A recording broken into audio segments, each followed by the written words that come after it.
तीसरा प्रश्न, भगवान, क्या संसार में कोई भी अपना नहीं? उषा,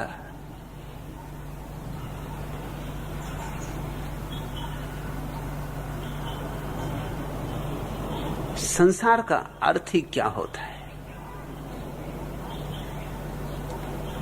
संसार से अर्थ होता है वो जो हमने कल्पित कर लिया है, गढ़ लिया है।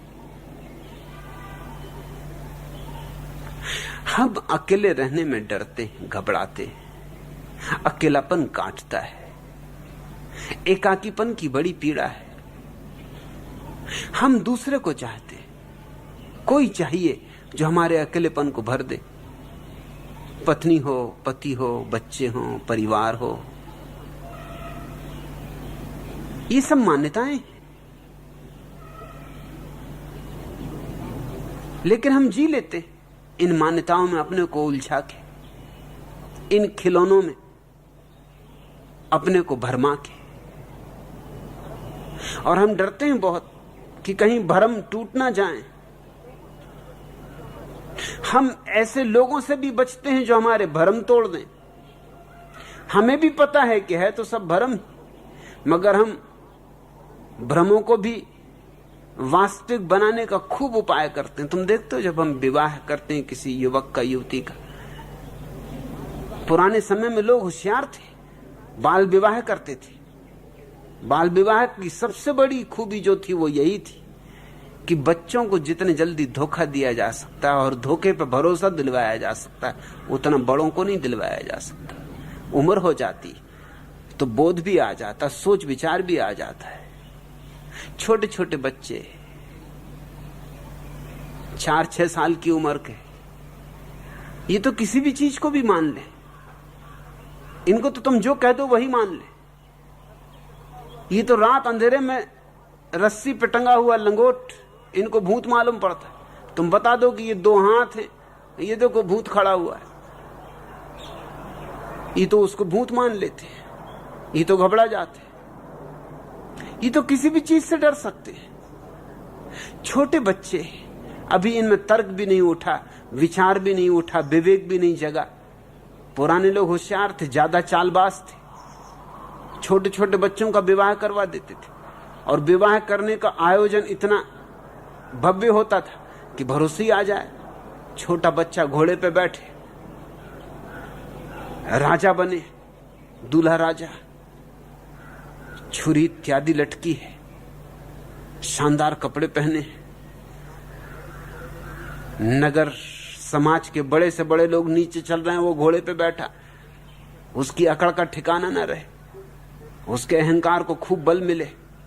फिर बड़ा पूजा पाठ, यज्ञ हवन, पंडित पुरोहित, मरी हुई भाषाओं में मंत्र जाप, सब इतना औपचारिक आयोजन कि उसे लगे कि कुछ बड़ी महत्वपूर्ण बात हो रही। फिर 7 फेरे, और ये सब इतनी गंभीरता से किया जा रहा है सब 2 कौड़ी का। तुम घोड़े पे बैठो कि हाथी पे, कुछ फर्क नहीं पड़ता। तुम 7 चक्कर लगाओ कि 70, चक्कर ही लगा रहे हो, कुछ खास मतलब नहीं। लेकिन छोटे बच्चे कि बांध दिया पत्नी का पल्ला छोटे बच्चे के पीछे, वो सोचता है कि अब गांठ बंध गई, और समझा दिया कि अब गांठ बंध गई, ऐसी गांठ जो अब खुलती नहीं, अब कभी खुल ही नहीं सकती। छोटे बच्चे मान लें और भरोसा बचपन में बैठ जाए। ये सम्मोहन की प्रक्रियाएं थी, ये सम्मोहित करना है। फिर अब इसी पत्नी के साथ बड़ा होगा बच्चा, तो जैसे बच्चे बड़े होते हैं भाई बहन के साथ, वैसे ही पत्नी को भी बड़ा होते देखेगा अपने साथ। स्वभावतः साथ रहते रहते सहयोग से, सहचरी से संबंध गहरा हो जाएगा। जब तक दुनिया में बाल विवाह था तब तक तलाक की बात पैदा नहीं होती थी, सोची नहीं जाती थी। जिस दिन से दुनिया में युवकों ने जिद की कि हम तो युवा होने पर विवाह करेंगे, उसी दिन से खतरा विवाह के लिए शुरू हो गया। क्योंकि युवक को तुम लाख घोड़े पे बिठाओ, वो जानता है कि घोड़े पे बिठा रहे से होना क्या है। दूल्हा राजा ही कहो तो क्या फर्क पड़ता है, 7 गांठें बांध दो इससे क्या होता है, 7 चक्कर लगवा दो इससे क्या होता है। उसे साफ दिखाई पड़ रहा है कि सबसे होना क्या है। कल तक जो स्त्री पराई थी वो आज अपनी कैसे हो जाएगी। मैं कल तक पराया था, अजनबी था, आज अपना हो गया। कल तक एक दूसरे से कुछ लेना देना नहीं था, आज अचानक आग के घेरे के 7 चक्कर लगा लेने से हम एक दूसरे के हो गए। संसार हमारा सृजन, हम बनाते, और हम बनाते इसलिए कि हम अकेले होने में डरते, हम अकेले होने में भयभीत होते। और सच्चाई यही है कि हम अकेले ही हम आए, अकेले ही हमें जाना है। दोनों के बीच में जो थोड़ा सा अंतराल है उसको हम भर लेते हैं भीड़ भाड़ से। लेकिन सच्चाई यह है कि तब भी हम अकेले। मैं उस व्यक्ति को ही सन्यासी कहता हूं जो जानता है कि अकेला मैं आया हूं, अकेला मैं जाऊंगा और अकेला मैं हूं। इसका यह मतलब नहीं है कि तुम भागो हिमालय की किसी गुफा में बैठ जाओ। अकेले होने के लिए कहीं जाने की जरूरत नहीं, तुम जहां हो वहीं अकेले हो। जो आदमी कहता है कि संसार छोड़ के मैं हिमालय जाऊंगा क्योंकि मैं तो अकेला हूं, उसको अभी शक कायम है कि संसार में रहेगा तो अकेला नहीं, हिमालय पर रहेगा तो अकेला है। तुम्हारे तथाकथित भगोड़े सन्यासी उतने ही भ्रम में हैं जितने तुम्हारे गृहस्थ। दोनों की मान्यता एक है, दोनों मानते हैं कि यहां रहे संग साथ तो संग साथ हो जाएगा। सन्यासी भी डरा हुआ, सन्यासी ज्यादा डरा हुआ है, इससे तो गृहस्थी ज्यादा हिम्मतवर है, डटे हैं। सन्यासी तो भगोड़ा है, उसने तो पीठ दिखा दी। मगर हम तो जब किसी चीज को पूजना चाहें तो अच्छे अच्छे नाम दे देते। भगोड़ा नहीं कहते हम उसको, पलायनवादी नहीं कहते, हम उसको कहते त्यागी। सुंदर शब्द दे दिया, भगोड़ेपन को छिपा दिया। कृष्ण युद्ध के मैदान से भाग गए, हमने उनको नहीं कहा भगोड़ा दास, हमने नाम दिया रणछोड़ दास जी। क्या होशियारी के लोग, रणछोड़ दास जी मतलब वही है। मगर अब किसी को ख्याल नहीं आता कि रणछोड़ दास जी का मतलब क्या। मंदिर है रणछोड़ दास जी के मंदिर, मगर रणछोड़ दास का मतलब क्या होता है? भाग खड़े हुए युद्ध छोड़कर। भगोड़ा दास को झगड़ा हो जाए, हिंदू अदालत में पहुंच जाए, हमारी धार्मिक भावनाओं को चोट पहुंच गई। हालांकि भगवान भगोड़ा दास जी ज्यादा जचे बजाय भगवान रणछोड़ दास जी की। थोड़ी तुक भी बैठती भगवान और भगोड़ा दास। रणछोड़ दास में कोई तुक भी नहीं, मगर मतलब वही है। हम सुंदर शब्द दे देते। आदमी मर जाता तो हम कहते महायात्रा पे निकल गए। अगर वो आदमी उठा है तो सिर खोल दे तुम्हारा, हम तो मर गए और तुम कह रहे महायात्रा पे निकल गए। आदमी मर जाता हम कहते हैं प्रभु के प्यारे हो गए। वो उठाए जरा तो गर्दन दबा दे कि ये प्रभु का प्यारा होना, हम तो मर रहे हैं और तुम कह रहे प्रभु के प्यारे हो गए। लेकिन हम अच्छे शब्द खोजते हैं झूठों को छिपाने के लिए। कोई मर जाता तो हम कहते हैं कि अच्छे लोग परमात्मा पहले उठा लेता, बाकी बुरे लोगों को जिंदा रखता है। किसी घर छोटा बच्चा मर गया तो लोग उसको समझाने पहुंच जाते हैं कि चिंता ना करो, परमात्मा अच्छों को जल्दी उठा लेता। तो गौतम बुद्ध जो 84 साल तक जिए, कुछ गड़बड़ रही होगी, नहीं तो परमात्मा के प्यारे पहले ही हो गए होते। मगर हम हर भ्रांति को संभालते, लीपते पोतते, ये हमारी आदतें। इस तरह हम अपने इस संसार को किसी तरह संभाले चलते। ताश के पत्तों का घर है, मगर उसमें टेकें लगाए रखते हैं। इधर से गिरा तो टेक लगा दी एक, उधर से गिरने लगा तो टेक लगा दी, और सब तरफ से टेके लगाए रखे हुए। रेत का मकान बनाए बैठे, जानते हैं गिरेगा, गिरना सुनिश्चित है। जब तक नहीं गिरा है तभी तक चमत्कार है कि क्यों नहीं गिरा है। हवा का जरा सा झोंका आएगा और गिर जाएगा, मगर आशा बांधे हुए कि औरों के गिरते हमारा नहीं गिरेगा। हमने कितनी कुशलता से बनाया है। सन्यासी वह नहीं है जो भागता है संसार से। सन्यासी वह है जो जानता है भीड़ के बीच भी कि मैं अकेला हूं, जो अपने अकेलेपन को स्वीकारता है, उसे इंकारता नहीं, नकारता नहीं। संसार है क्या? बस तुम्हारी आशा है। संसार से मेरा अर्थ ये वृक्ष नहीं है, ये पशु पक्षी नहीं है, ये चांद तारे नहीं। संसार से अर्थ तुम्हारी कल्पनाओं का जाल। उसे तुम सिकोड़ लो, वापस हटा लो। ये संसार तो अपनी जगह रहेगा। जब मैं कहता हूं संसार माया है, तो मेरा मतलब ये नहीं कि तुम ध्यान में हो जाओगे तो वृक्ष खो जाएंगे और पहाड़ नहीं रह जाएंगे। पहाड़ भी अपनी जगह होंगे, वृक्ष भी अपनी जगह होंगे। ये विश्व तो अपनी जगह होगा।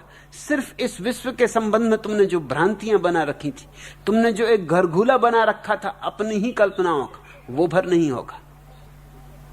जगत तो सत्य है, उतना ही सत्य है जितना ब्रह्म सत्य है। लेकिन इस जगत के भीतर तुमने एक कल्पनाओं का संसार बना रखा है, वो बिल्कुल झूठ है। वो तुम्हारा ही है। सुबह जब तुम जागोगे तो तुम्हारे सपने खो जाएंगे। इसका ये मतलब नहीं कि तुम्हारे कमरे का फर्नीचर खो जाएगा और जिस बिस्तर पर तुम सोए थे रात भर वो नदारत हो जाएगा। तुम अपने बिस्तर पे ही अपने को पाओगे, अपने कमरे में ही पाओगे। लेकिन एक बात बदल जाएगी, रात सपनों में तुम न बिस्तर पे थे न तुम अपने कमरे में थे। तुम न मालूम कहां कहां रहे। टिम्बकटू पहुंच गए कि टोक्यो पहुंच गए कि कौन कौन सी कारगुजारियां कर ली सपनों में पता नहीं। कितनी चोरियां कर ली, हत्याएं कर दी, किसकी स्त्री ले भागे, क्या क्या हुआ सपने में, वो सब खो जाएगा। लेकिन जो है वह नहीं खोएगा, वह तो अपनी जगह है। एक बार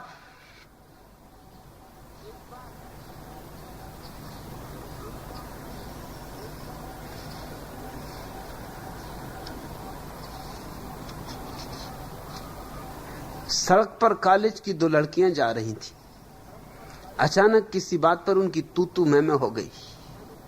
पहली ने कहा तुझे अंधा पति मिलेगा, दूसरी ने उत्तर दिया तुझे लंगड़ा पति मिलेगा। यह बात पास से गुजरते हुए दो भिखारियों ने भी सुनी, जिनमें से एक अंधा था और दूसरा लंगड़ा। वे ये वार्तालाप सुनकर ठहर गए। जब काफी देर तक मामला नहीं सुलझा तो दोनों भिखारी भीड़ को चीरते हुए उन लड़कियों के पास पहुंचे और बोले, देवियों, आप बाद में चाहे जितनी देर लड़ती रहें, लेकिन हमें यह बता दें कि हम खड़े रहें या जाएं।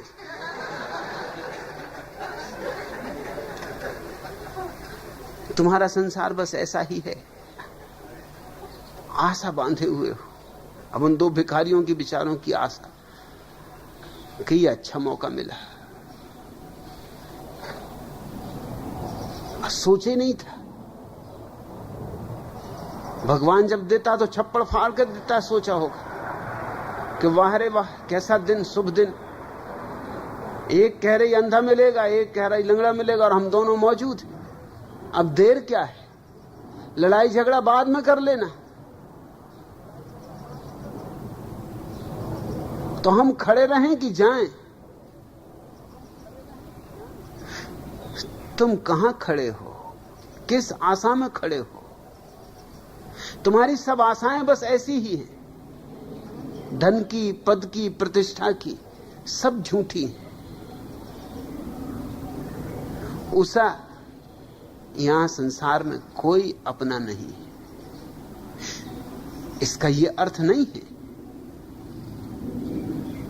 कि सबसे दुश्मनी साध लो। इसका यह अर्थ नहीं है कि लोगों को प्रेम ना दो।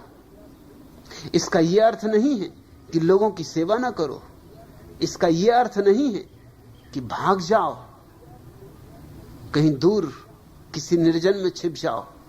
इसका केवल इतना ही अर्थ है कि अपने एकांत को, अपने एकाकीपन को इन भ्रांतियों में मत डुबाओ। अपने एकांत को जियो। एकांत को जीने का नाम ही ध्यान है। अपने एकाकीपन में रस लो, अपने एकाकीपन का आनंद खोजो। और जितना आनंद अपने में है, अपने में, अपने एकाकीपन में, उतना इस जगत के किसी संबंध में नहीं। लेकिन लोगों ने भ्रांतियां कर ली। कहा यही था ज्ञानियों ने सदा सदा कि अपने भीतर जो छिपा है उस एक को जानो।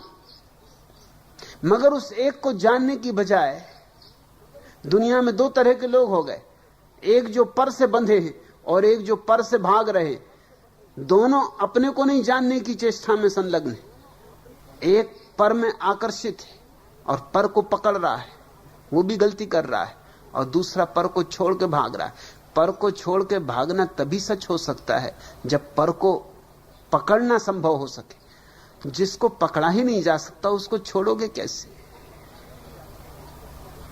जो अपना ही नहीं है उसका त्याग क्या करोगे? एक सन्यासी मुझसे कहते थे आके कि मैंने पत्नी का त्याग कर दिया, बच्चों का त्याग कर दिया। मैंने उनसे पूछा वो तुम्हारे थे? अगर तुम्हारे थे तो तुम्हारे त्याग करने का कोई अर्थ है। अगर तुम्हारे थे ही नहीं तो फिर तो तुम्हारी जो मर्जी हो वो कहो। तुम कहो कि मैंने सूरज का त्याग कर दिया, मैंने चांद का त्याग कर दिया। ये क्यों नहीं कहते? तुम्हारी पत्नी भी इतनी ही तुम्हारी नहीं थी जितना सूरज तुम्हारा नहीं। फिर अपने त्याग को जितना बड़ा करना हो उतना बड़ा करके बताओ। कुछ भी तुम्हारा नहीं। ये त्याग का अहंकार उसी भ्रांति पे खड़ा है। मगर ज्ञानियों की बातें हमेशा अज्ञानियों के हाथों में पड़ के बड़े अनूठे अर्थ ले लेती। दूसरी मंजिल के मकान में रहने वाली युवती काफी देर बाद छत से नीचे कूड़ा डालकर लौटी तो पति ने उससे पूछा, कूड़ा डालने में इतनी देर क्यों लगा दी? आपने ही तो कहा था कि छत से कूड़ा डालते समय छत के नीचे आने जाने वाले लोगों को देखकर कूड़ा डाला करो। काफी देर तक वहां से कोई गुजरा ही नहीं। अभी एक आदमी वहां से गुजरा तो मैंने उसे देखकर छत से नीचे कूड़ा डाला। पत्नी ने देरी का कारण समझाया। बुद्धों ने कहा है, अकेले होने में आह्लादित हो, अकेले होने में रस खोजो। जितना मौका मिल सके, जब मौका मिल सके तब आंख बंद करो, भीतर जाओ। वह तो नहीं करते लोग। कुछ भाग रहे हैं बाहर धन की तरफ और कुछ भाग रहे हैं धन से, लेकिन दोनों बाहर ही भाग रहे हैं। धन भी बाहर है, त्याग भी बाहर है। इसलिए मैं अपने सन्यासी को ना तो कहता हूं कि तुम धन छोड़ो, न कहता हूं पद छोड़ो, न कहता हूं पत्नी छोड़ो। ये छोड़ने का गोरख धंधा बंद करो। तुम्हारा कोई है ही नहीं। छोड़ना क्या है, पकड़ना क्या है? न तुम किसी के हो न कोई तुम्हारा है। रास्ते पे संग साथ हो गया है, नदी नाव संयोग। थोड़ी देर साथ चल लेंगे, फिर रास्ते अलग अलग हो जाएंगे। जितनी देर साथ हो, अपनी सुगंध बांट सकते हो बांटो, अपना सौरभ बांट सकते हो बांटो। जितनी देर संग साथ है, अपना आनंद बांट सकते हो बांटो, अपना दुख न दो। लोग वैसे ही बहुत दुखी हैं।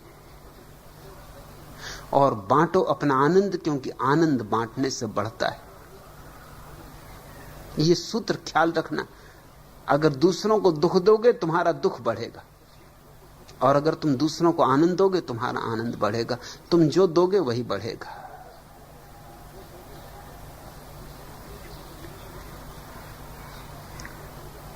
और गलत व्याख्याएं न करो। एक बार दो युवक कहीं जा रहे थे, रास्ते में उनका एक तीसरे युवक से झगड़ा हो गया। दोनों में से पहले युवक को तीसरे ने ठोंकना शुरू कर दिया, दूसरा मौका पाके भाग गया। बाद में जिस युवक की पिटाई हुई थी उसने अपने मित्र से पूछा, तू मुझे अकेला छोड़कर क्यों भाग गया? ये कैसी दोस्ती? अरे दोस्त तो वही जो वक्त पे काम आए, दोस्त तो वही जो अपने दोस्त को दुख में न देख सके। और दूसरे ने कहा, भाई इसलिए तो भाग गया क्योंकि तुम्हें पिटते मैं नहीं देख सका, बिल्कुल नहीं देख सका, मेरी बर्दाश्त के बाहर हो गए। मैंने आंखें बंद कर ली मगर फिर भी तुम्हारी पिटाई की आवाज सुनाई पड़ती रही। तो फिर मैंने कहा यहां से हटी जाना उचित। अरे दोस्त वही जो न देखे न सुने।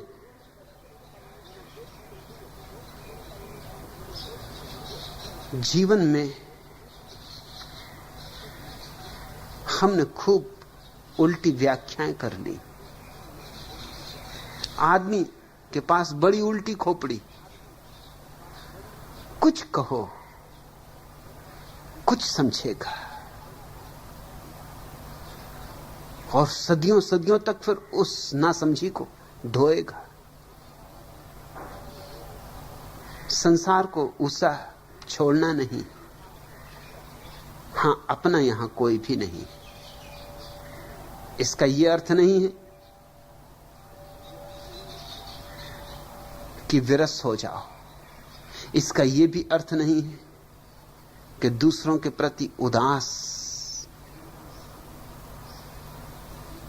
दूसरों के प्रति एक ठंडापन ले आओ अपने जीवन में, एक मुर्दगी ले आओ। नहीं, अपना यहां कोई भी नहीं, उनका भी कोई नहीं, और सब चाहते कि कोई होता, कि हम अकेले ना होते। इस चाह के कारण सब ने आयोजन कर लिए हैं अपने अपने। कई तरह के आयोजन हैं। परिवार बनाते हैं लोग, धर्म बनाते हैं लोग, राजनीतिक दल बनाते हैं लोग, राष्ट्र बनाते हैं लोग। ये सब उपाय हैं कि किसी तरह के नाते खड़े कर लें। वो कोई हमारा है, हम अकेले नहीं। जब तुम कहते हो मैं भारतीय हूं तो तुम क्या कह रहे हो? तुम ये कह रहे हो कि जितने भारत के वासी हमारे, मैं उनका हूं।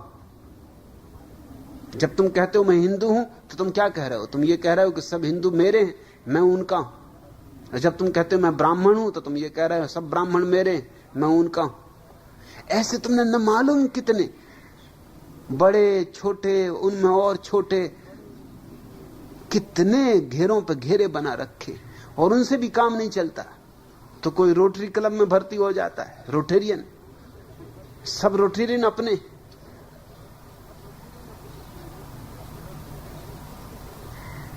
कोई लाइन क्लब में भर्ती हो जाता है, सब लाइन अपने।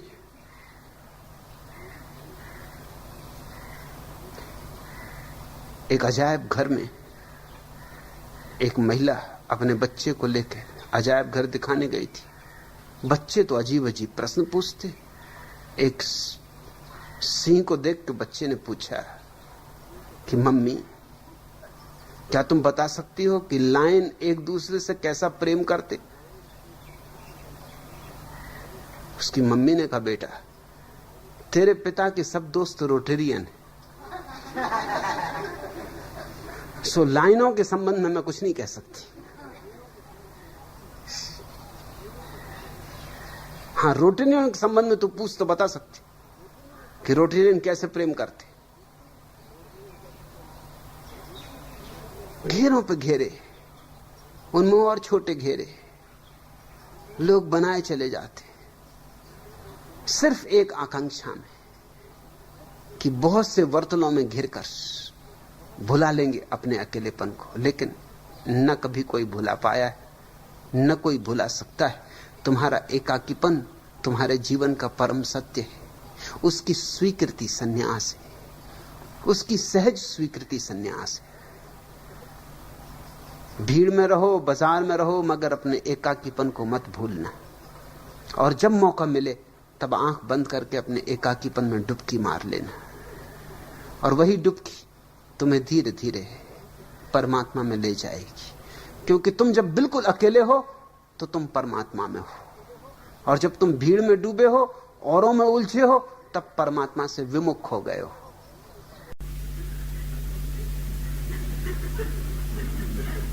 चंदूलाल, आखिरी कहानी उनके बाबत। इससे अगर लाज बच जाए तो बच जाए, और न बचे तो भाई फिर मैं भी नहीं बचा सकता। फिर मैं भी क्या कर सकता हूं? जहां तक मेरा बस है वहां तक खींचता हूं। चंदूलाल एक दिन शराब घर में पहुंची। दुकान के मालिक से कहा कि अगर मैं अपनी बाएं आंख को दांत से काट के बता दूं तो शराब मुफ्त पीऊंगा। दुकानदार ने भी सोचा कि कैसे काटेगा दांत से आंख को। उसने कहा अच्छा, ये रही शराब। उसने बोतल भरकर रख दी।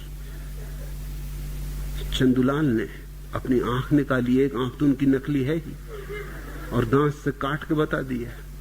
सिर पीट लिया। दुकानदार ने पूरी बोतल पा गए। बोले कि अगर एक बोतल और पिलाओ तो दूसरी आंख भी दांत से काट के बता दूं। दुकानदार ने सोचा कि दोनों आंखें तो अंधी हो नहीं सकती, चलता फिरता है, कभी कुर्सी से नहीं टकराया। अरे शराब भी पी ले तब नहीं टकराता। मारवाड़ी बेहोश होता ही नहीं। कितनी शराब पी ले अपनी जेब पकड़े रहता है, एक पैसा कभी ज्यादा नहीं देता। ये दूसरी आंख कैसे काटेगा? उसने कहा अच्छा ठीक, एक बोतल नहीं 2 बोतल पिलाऊंगा। ये 2 बोतल रही। चंदूलाल के दांत नकली, उन्होंने दांत निकाल के आंख काट के बता दी। उस दुकानदार ने सिर पीट लिया। उसने कहा हद हो गई, मारवाड़ी से कौन जीते। चंदूलाल ने कहा और है हिम्मत? भी अब तू और क्या करेगा? उसने कहा कि वो देखते उस कोने में कम से कम 30 फीट दूर टेबल पर जो गिलास रखा खाली, कहां देखता हूं कि यहीं से पेशाब करके उसको भर सकता हूं। अब तो दुकानदार ने कहा कि ये बेटा नहीं कर पाओगे, 1000 रुपए का दांव लगाता हूं। लगा ले, निकाल 1000 यहां रखो, ये मेरे 1000 रखे। दुकानदार ने सोचा आप सब वसूल कर लेना, ठीक है, क्योंकि ये क्या इसके बाप दादे भी इकट्ठे हो जाएं सब, तो 30 फीट दूर गिलास को भर दे जीवन जल से, बहुत मुश्किल।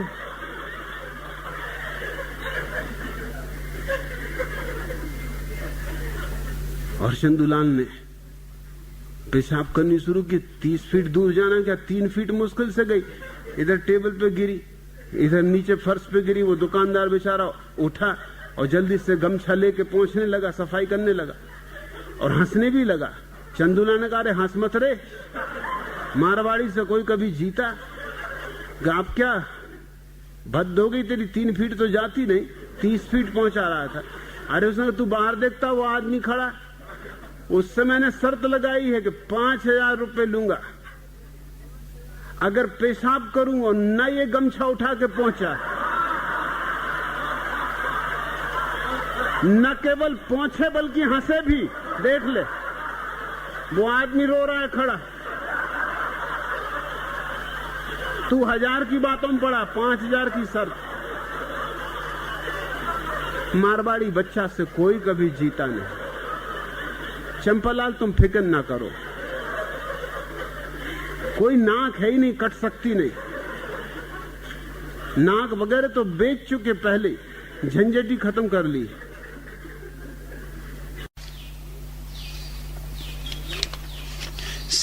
सेठ धन्नालाल की पुत्री जब 28 वर्ष की हो गई और आसपास के लोग ताना देने लगे कि यह कंजूस दहेज देने के भय से अपनी बेटी को कुंवारी रखे हुए है, तो सेठ जी ने सोचा कि अब जैसे भी हो लड़की का विवाह कर ही देना चाहिए, क्योंकि जिन लोगों के बीच रहना है, उठना बैठना है, धंधा व्यापार करना है, उनकी नजरों में गिरना ठीक नहीं। उन्होंने लड़के की खोज शुरू कर दी। पड़ोस के ही गांव के एक मारवाड़ी धनपति का बेटा चंदूलाल उन्हें पसंद आया। जब वे लोग सगाई करने के लिए धन्नालाल के यहां आए तो चंदूलाल के बाप ने पूछा, आपकी बेटी बुद्धिहीन अर्थात फिजूल खर्ची तो नहीं? इस बात का क्या प्रमाण? क्योंकि हमारे घर में आज तक कोई फिजूल खर्च व्यक्ति नहीं हुआ है और हम नहीं चाहते कि कोई आके हमारी परंपरा से जुड़ती चली आ रही संपत्ति को नष्ट करे। बाप दादों की जमीन जायदाद हमें जान से भी ज्यादा प्यारी। यह देखिए मेरी पगड़ी, मेरे बाप को मेरे दादा ने दी थी, दादा को उनके बाप ने, उन्हें उनके पितामह ने, और उनके पितामह ने अपने बजाज दोस्त से उधार खरीदी थी। क्या आपके पास भी ऐसा फिजूल खर्ची न होने का कोई ठोस प्रमाण? धन्नालाल जी बोले, क्यों नहीं, हम भी पक्के मारवाड़ी हैं, कोई ऐरे गहरे नत्थु खैरे नहीं। फिर उन्होंने जोर से भीतर की ओर आवाज देकर कहा, बेटी धन्नो, जरा मेहमानों के लिए सुपाड़ी वगैरह तो ला। चंद क्षणोपरांत ही धन्नालाल की बेटी सुंदर अल्युमिनियम की तस्तरी में एक बड़ी सी सुपाड़ी लेकर हाजिर हुई। सबसे पहले उसने अपने बाप के सामने प्लेट की। धन्नालाल ने सुपाड़ी को उठा के मुंह में रखा, आधे मिनट तक यहां वहां मुंह में घुमाया, फिर सुपाड़ी बाहर निकालकर सावधानी पूर्वक रुमाल से पोंछकर तस्तरी में रख अपने भाभी समधी की ओर बढ़ाते हुए कहा, लीजिए अब आप सुपाड़ी लीजिए। चंदूलाल और उसका बाप दोनों ये देख के ठगे से रह गए। उन्हें हतप्रभ देखकर धन्नालाल बोले, अरे संकोच की क्या बात, अपना ही घर समझिए, तकल्लुफ की कतई जरूरत नहीं। यह सुपाड़ी तो हमारी पारंपरिक संपदा है, पिछली 4 शताब्दियों से हमारे परिवार के लोग इसे खाते रहे। मेरे बाप के बाप, मेरे बाप के दादा, मेरे दादा के दादा, सभी के मुंहों में यह रखी रही। मेरे दादा के दादा के दादा को बादशाह अकबर के राजमहल के बाहर यह पड़ी मिली थी।